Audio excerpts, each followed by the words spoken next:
Last week, President Trump ordered the seizure of Venezuelan oil tankers as part of a broader push to tighten sanctions on the Maduro government. The move raises questions about global crude supply, shipping risks, and potential impacts on oil prices.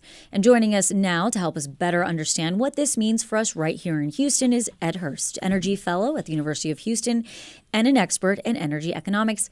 Ed, welcome back to Hello Houston. Thank you. Thank you for joining us today. And if you have a question or comment, you can send us a text or give us a call at 713-440-8870. So just to set the table before we get into the conversation, what exactly happened?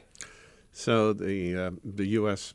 Navy took over a tanker shipping 2 million barrels of crude. The cargo, I think, was destined for Cuba.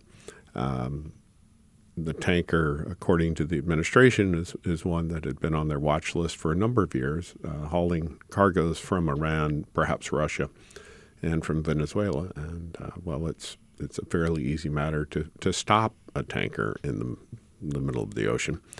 The regime in Venezuela has current level of exports is between 500,000 and 800,000 barrels a day, well down from the 2 million barrels a day that were, I guess, the peak under the Maduro regime before President Obama put in sanctions against Venezuela. So Venezuela, in terms of its position as a major contributor to global oil, has really deteriorated over the last 15 years. It's gone way the heck down. At peak production or peak exports, 2.5 to almost 3 million barrels a day before Chavez took office. I still don't get it. Why? What gives us the right to just seize another country's oil tanker? I mean, it didn't have drugs on it, right? But the tanker itself was carrying sanctioned oil. We've had sanctions against Venezuela and the regime. I'm not the legal expert here, but explain what that means, though. It had sanctioned oil. We've been trying to cut Venezuela's crude oil lifelines, cash, if you will, by preventing their commercial activity. In other words, blocking shipments to other countries, enforcing economic sanctions against the tankers. We've been doing that against Russia with the coordination of the EU. We've blocked Russian exports into the EU and tried to block them across the globe. China and India continue to buy that crude oil, and there is some exchange going on or laundering of crude oil in the Middle East. Kazakhstan's production suddenly jumped tremendously. Azerbaijan's production is up significantly, and that's not from drilling any new wells. But we haven't seized a lot of tankers. No, we haven't. This is an escalation, if you will. Yeah. So when we look at something like this, I would imagine, given the size, that here locally or even nationally, we're not going to necessarily be seeing a huge uptick in price when it comes to oil and gas. Well, the price today for WTI is somewhere around $56.50. So it's down from last Friday. The market has taken this in stride, not thinking of it as a significant impact on global oil supplies.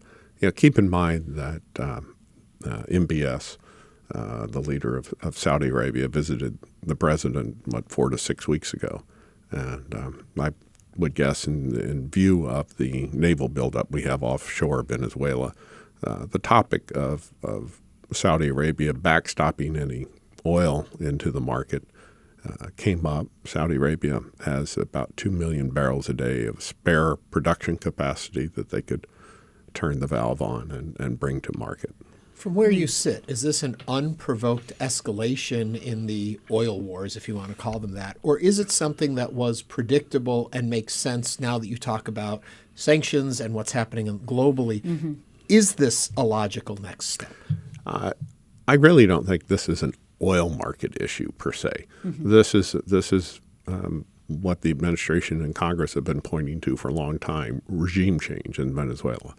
The opposition leader was awarded the Nobel Peace Prize, but because of travel restrictions and fear for her life, didn't get to Oslo until after, or Stockholm did not get there until after the award ceremony. But we don't seem to have a big plan other than regime change. But we don't have, I mean, the drug cartels could come in and take over. That would be rank speculation on everybody's part right now. That's all we have is speculation. That's it. I mean, we don't have a plan. Well, we don't have one. We don't have one that we can see. Yeah. You know, the administration, the DOD, Department of War, they have to have a plan. The State Department has to have a plan. Does this change then the way other countries look at us when it comes to moving their oil? Is it going to have an impact? No. No. This is very pointed towards Venezuela. Yeah, so it's just political. And there's only one Venezuela. Yeah. Although Trump has said, Colombia, you could be next. Yes, well, Colombia is going away from oil production as fast as it can, actually, and working to push to renewables and preserve more of its rainforest. Mm-hmm. Wow. You know, and going away a little bit also in this conversation from oil, why don't we head to Texas crypto mining? Because I just read a report about essentially that cryptocurrency mines consumed 14.7 million megawatt hours of electricity. And that was according to the public records obtained by the Straight Arrow News. Talk to us a little bit about that right here in Texas. Yeah, and you got to set the stage because people don't really understand how mining for crypto burns electricity. Right. But it does. Right. And so the Bitcoin algorithm is what keeps that portion of its blockchain going. And it's forever doing calculations, trying to determine who owns which, where the wallet is located. Just computers. It's a computer. Constantly running. It's a whole load of computers doing this. Yeah. There are more than 60 cryptocurrency miners on the Texas grid, the ERCOT grid.